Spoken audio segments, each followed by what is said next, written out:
You have reached Imperial Reviews, and today's review is BMF Season 4, Episode 2. Subscribe to the channel, like the video.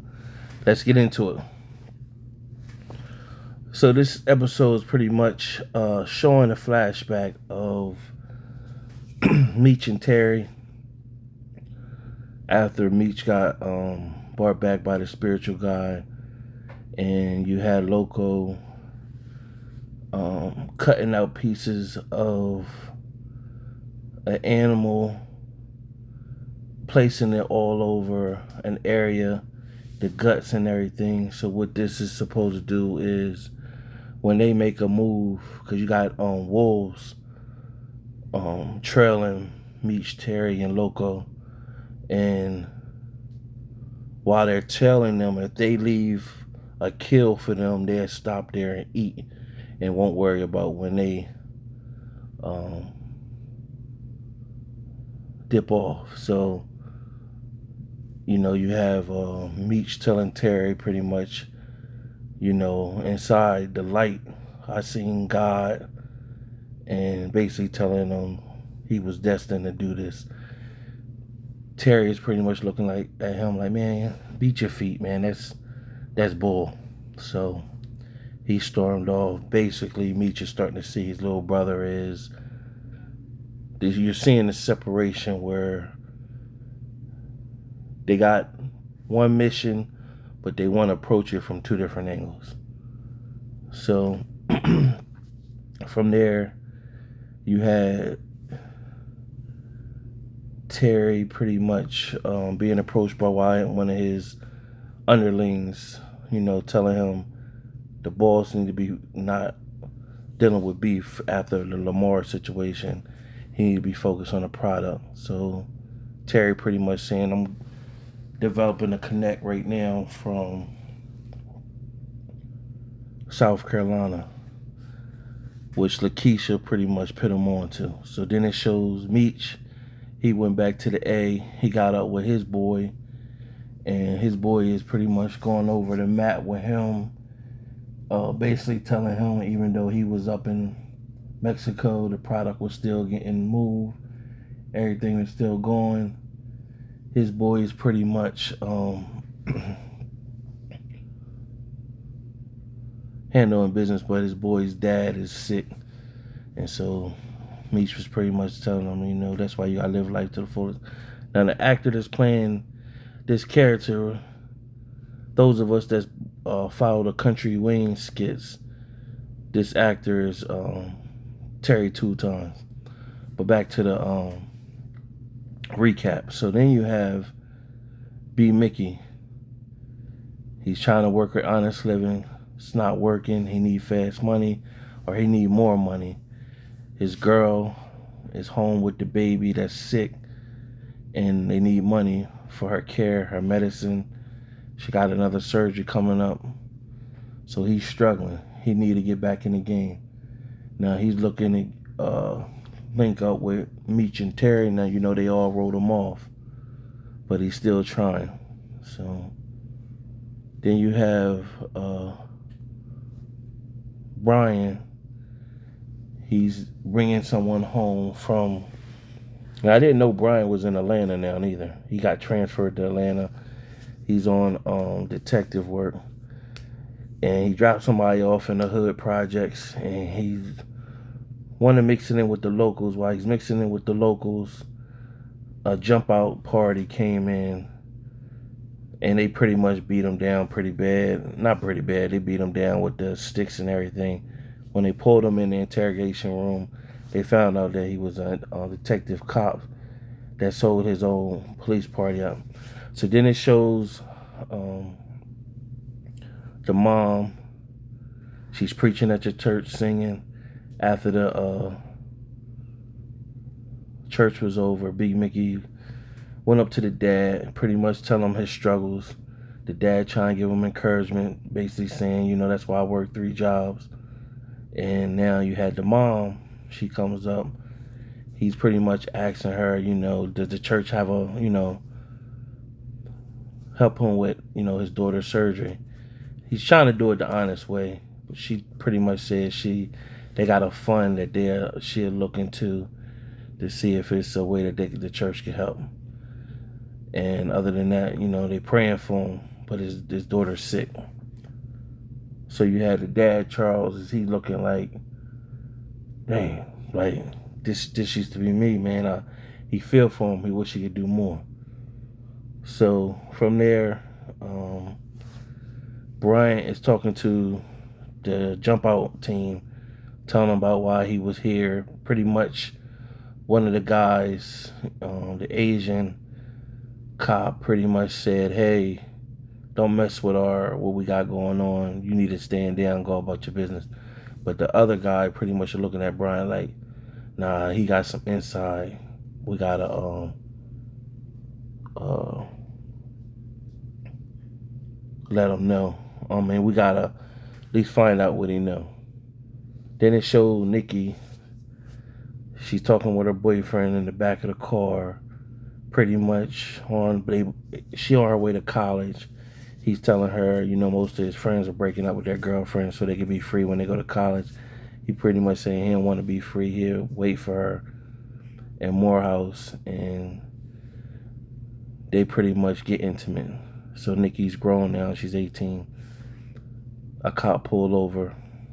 He pulled over a cop. They was parked by like the airport or whatever, a place the wrong area to be parked at. Nevertheless, a cop came, locked them both up. Come to find out, the car that Meech gave Nikki was written off as stolen. So this is also showing how Meech and them was moving cars. They was getting cars from a particular dealership. The numbers were supposed to be scratched and come back blank if anything. And so the dealership fumbled the ball or whatever. So later in the episode, it does show Meech go to the dealership pretty much saying, I thought these cars were supposed to be legit. One of the cars came back stolen. Right when he was at the dealership, Bryant shows up. He pretty much told the girl, listen, I need this guy that's great coming. You don't know nothing, play it straight. I send it back to you. And so Meech hurry up and dipped out. Then it showed Meech back at the club, running into the latest ladies of this season. So one of them in particular, he run up on and introduces that. Then it shows Nicole in the interrogation room. She holds it down. She pretty much says she got the picture from her brother, and it wasn't Terry or Meech. It was her brother, Michael Smith. So she blew him off. And so the cop pretty much calls Bryant in Atlanta, let him know that she got locked up with a stolen car. It was registered in Atlanta. So Nikki held it down, but of course she was pissed with Meech. Meech called her up, pretty much telling her like, I apologize. I'm gonna make this up to you, but I need to know who sold you those concert tickets. What was the promoter's name? So he pretty much want to know what she told the cops and who did she tell got the car. She told on Michael Smith or whatever. So she held it down or whatever. So of course the mom was pissed at Meech, blasted him, pretty much telling him, you took down your, you took yourself down, you took your brother down, but don't do this to your sister. And so Lucille pretty much went below the belt with Charles, telling Charles, you need to step up for your family. And Charles had just got a call saying that he was going to go back on the road, but it was canceled because the brother lost his voice. So now Charles is without money. He needed the money, and so Lucille was like, pretty much, we need to call Terry.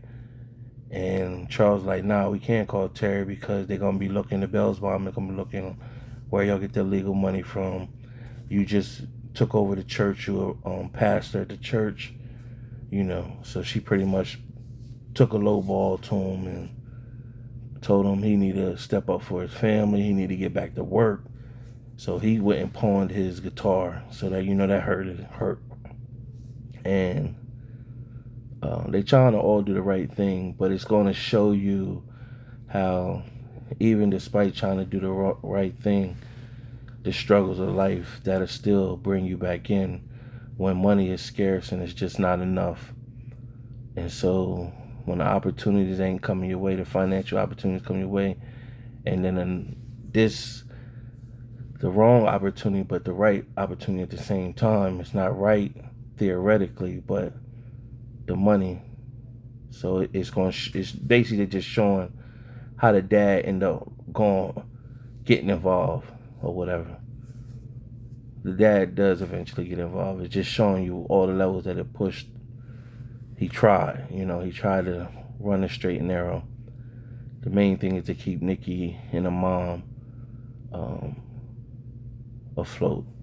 So then it shows Terry's right hand man. He was stuck staking out B Mickey, and B Mickey pretty much seen him sleep on a job, pretty much telling him like, man, listen, tell Meech I want to holler at him. He pretty much said Meech went back to the A. He said, well, tell Terry pussy behind holler at me or whatever. And he pretty much told him, when I was their right hand man, I ain't sleep on a job. I'm gonna tell him what you are. So he went and see B Mickey at the plant. He went back and told Terry that pretty much, yo, B Mickey wanna holler at you. They showed up at the park with their daughters, and B Mickey said, I went back in. He need bread.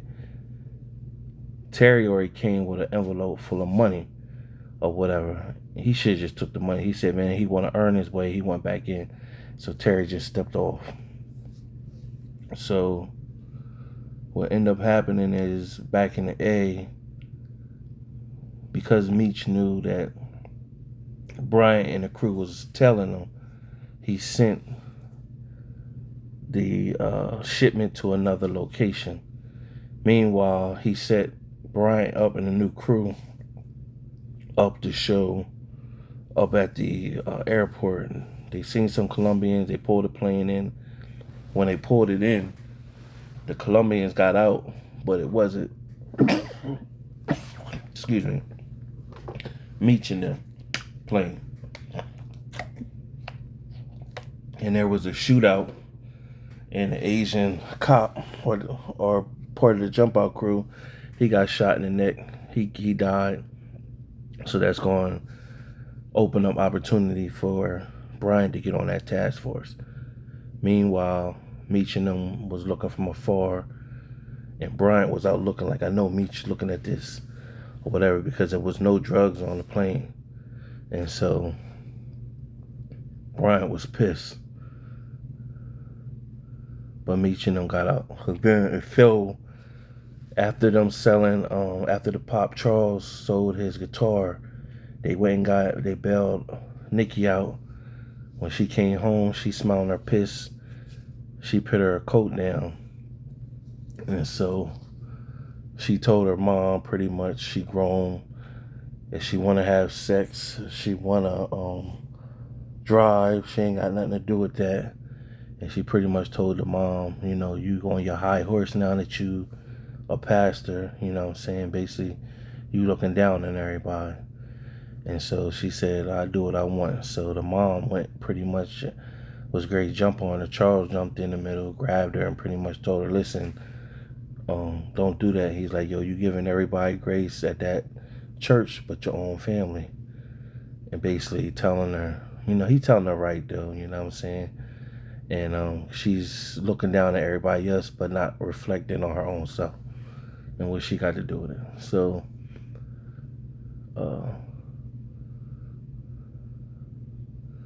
Terry went and met with the guy from South Carolina pretty much. He pushed up on, he made the deal with the other connect, and he pretty much told the guy, yo, you gonna be answering to Lakeisha or whatever. And he's finally, because Boom didn't take Lakeisha serious. but she was paying attention to everything. And Terry pretty much was like, yo, I'm going to put you in the driver's seat, see how you do. And so he came in to tell her. He pretty much came in her house unannounced because he had a key. And she told him, T, don't, next time, call first, don't just come in. And it showed T getting closer to her, and she backed away, you know what I'm saying? So he pretty much fell back. Then it showed Charles pretty much getting the job back at the GM plant again. He reflected on his life, pretty much like, damn, I failed. I went out here, tried, and it didn't work out for me, so I'm back to this. So that, he didn't say that verbally, but that's the actions. And so from there, what it showed, where Meech and them pretty much took, he pretty much asked him like, well, if the drugs are not here, where did they go? It showed the drugs went to St. Louis. And so the high-head, bald-head dude from St. Louis, he pretty much, we thinking that's J-Bo, but I don't think that's J-Bo, because J-Bo was supposed to be like Meech and them, like he's supposed to be like third in charge from the Lou. But I just think he's the guy that was before J-Bo, because this dude is pretty much a snake waiting to happen. He's the dude that I can't think of what his name is, but he was telling Terry, I don't answer to you. I got to deal with Meech. But his brother, when his brother got kidnapped in the last season, I can't think of what his name is right now, but nevertheless, by all the drugs being shipped to him, he pretty much saying, well, what the Connect need Meech for? I got all these drugs right here. I'm going to just take the drugs myself. So you already see that's going to be a problem. And then it showed Meech at the club. So they got these blue pills. It's pretty much probably like Molly or ecstasy. They call it the Blue Dolphin. And they gave it to one of the girls. Like the stripper gave it to one of the girls. And right before that, Meech met this new girl artist. This is the thought process of him trying to start a record label. It's always going to show through these series that Meech always tried to get a record label. He just could never connect it to get it to pop off. He tried. He had the money, but he couldn't never catch the sound, catch the vibe, catch the wave, and then get legitimized by a real distributor that was willing to sign a deal with him. And of course they wouldn't, because they knew he had drug money. They don't want to be tied to that, you know what I'm saying? So he didn't have enough clean businesses that were generating money that, would say where the money was coming from. Nevertheless, he met the artist, and that sparked his idea, like, yo, pretty much you need to sparked his idea you need to be on a winning team, because this is your album rollout, and you drinking the cheap stuff while your producer drinking all the good stuff, and you the artist, you should be looking better than this. Nevertheless, the stripper he seen took him in the back, put him onto the Blue Dolphin. He said he don't do drugs or whatever, but she was like, just try it. And then as he was trying it, the older Meech voice was talking pretty much like, you gotta be willing to open up and try new things to get a different path, you know what I'm saying? So that's how the episode ended. Overall, decent episode, not bad. I guess it's a bittersweet. This could be the last season. Like, they had a good thing going on. Make you think, was it worth it, with the whole beef between Meech and 50 and all that. But nevertheless, till next time.